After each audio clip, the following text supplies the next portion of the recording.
একটি লাইনকে দুটি লাইনে বিভক্ত করার জন্য আমরা কার্সর রেখে এন্টার চাপ দিলেই এটি দ্বিতীয় লাইন বিভক্ত হয়ে যায়। ঠিক এই একই কাজটি আমরা মাইক্রোসফট এক্সেলে কিভাবে করব, তার জন্য সর্বপ্রথম এই লেখাটা আমি কপি করে নিলাম।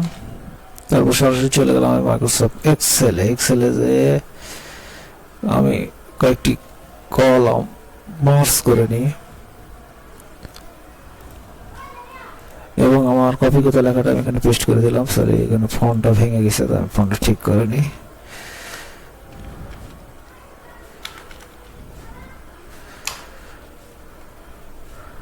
দেখেন আমার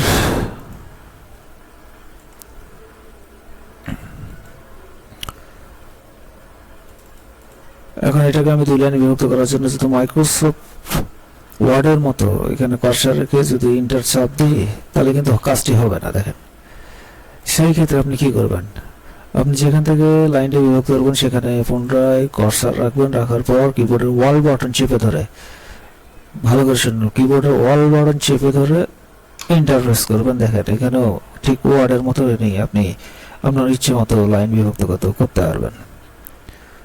অল চেপে আপনি শুধু এন্টার চাপ দেবেন, যেখানে খুশি আপনি দ্বিতীয় লাইন তৈরি করতে পারবেন।